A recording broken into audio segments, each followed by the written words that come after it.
Well, if it isn't Mr. Free Speech himself, completely failing in his own lawsuit which aimed to restrict the free speech of others. A lawsuit so pointless that the judge ruled it only made sense as a way to silence someone from talking about him and attempt to set a precedent that he and his companies are free from critique moving forward. Not that we nor anyone else who's been paying attention actually believe Elon Musk when he repeatedly claims that he is, of course, a champion of freedom of speech at any cost. But now, in this latest ruling, a judge dismissed a case filed by Musk that aimed to silence one of his critics after they simply highlighted a slew of hate speech that was being spread across Twitter, currently known as X, without any moderation because the accounts were paying for X Premium.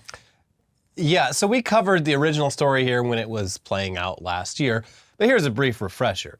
Early last summer, the Center for Countering Digital Hate released a damning report regarding hate speech on the platform, who was spreading it, and whether or not any of the posts or accounts were reprimanded or removed for posting things like blatant racism, Holocaust denial, anti-Semitism, and anti-LGBTQ bigotry.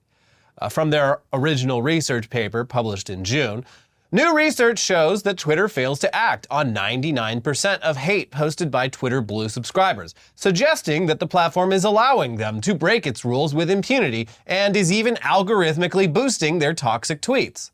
Researchers collected tweets promoting hate from 100 Twitter Blue subscribers. The tweets were reported to the platform using Twitter's own tools for flagging hateful conduct. 4 days after reporting the tweets, researchers found that Twitter had failed to act on 99% of the posts, and 100% of the accounts remained active. In the one instance that Twitter removed a hateful tweet, the account from which it was tweeted remains active.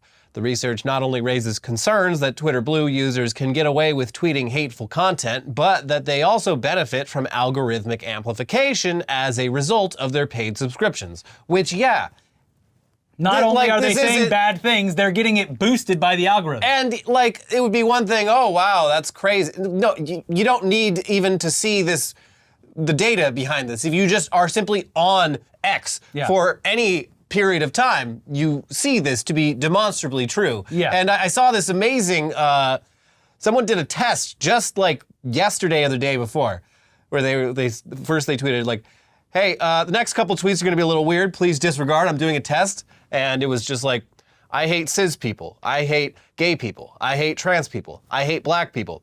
And then they came back with the results an hour later, where the only one that had a Twitter notice on it that said this tweet may have violated our community guidelines or whatever was I hate cis people. The other three posted seconds apart. Oh yeah, no such notice. Very similar to the other experiment where in order to get your account back, you say that you are being abused by the woke left. Yeah. And then it's just instantly reinstated. But so this report, Elon took it as a personal attack and also claimed that the report was done with the sole intent of destroying his business by tricking advertisers into leaving the platform by simply reporting on the hate speech that was, and still is, proliferating the social media site with nearly zero moderation.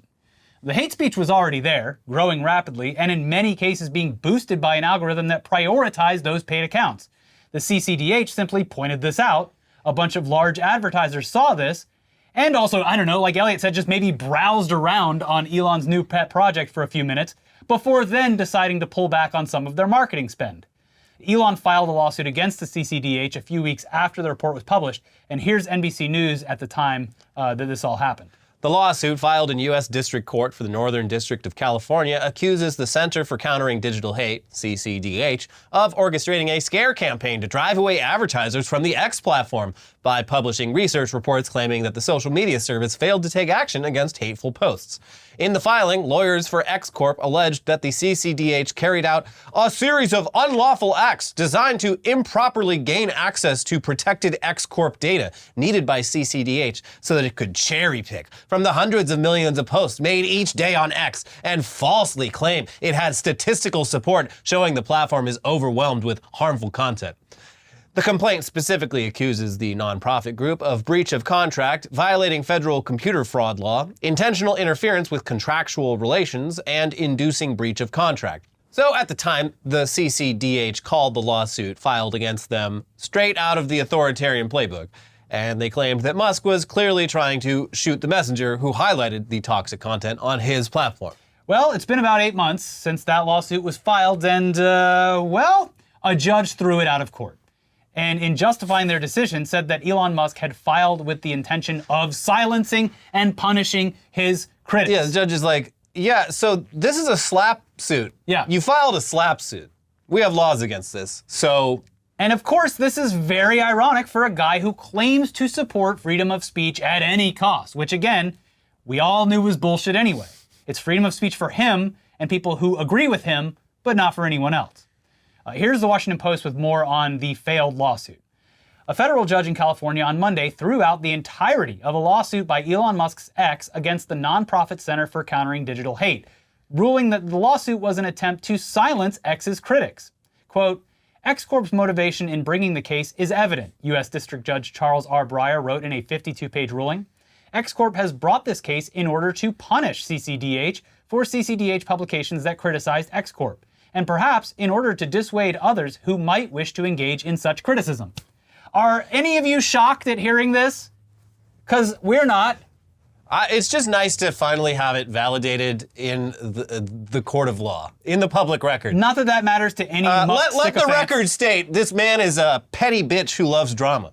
That's true. But again, it won't matter to any of the Musk No, it won't. supporters. But it matters to me, damn it. Yeah, it's still something to me. It continues, the ruling is a win for research groups that study online platforms and a blow to Musk's campaign to portray X's loss of advertisers as a vast conspiracy against him. Under Musk, X has also sued the nonprofit Media Matters for America in federal court in Texas, and it threatened to sue the Anti-Defamation League before reaching a détente with that group. Musk certainly doesn't seem to champion free speech rights when the speaker is being critical of him, said David Green, senior staff attorney and civil liberties director at the digital rights nonprofit Electronic Frontier Foundation. Breyer dismissed the suit under California's strict laws against what are known as SLAPs, or strategic lawsuits against public participation. The judge did not mince words in his finding that the suit lacked merit and appeared to be a blatant attempt to intimidate researchers and critics. Under California's anti-SLAPP statute, defendants are entitled to have their legal fees paid by the plaintiffs who filed the frivolous suit.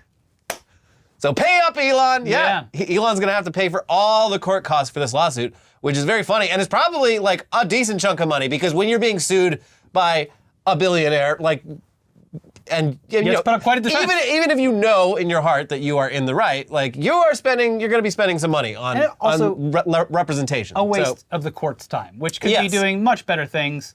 Also, this is just one of the various things that he's having to come off the wallet for, including apparently financing Gina Carano's suit against Disney and all the other lawsuits that he's either defending himself against or filing on behalf of his companies. He has a lawsuit fetish. We say this each week, and each week it is proven true. The man cannot achieve orgasm without having at least a dozen lawsuits in some status of being... He is horny for litigation. He loves it. He loves it. Win, lose, doesn't matter. Got off either way. Yeah.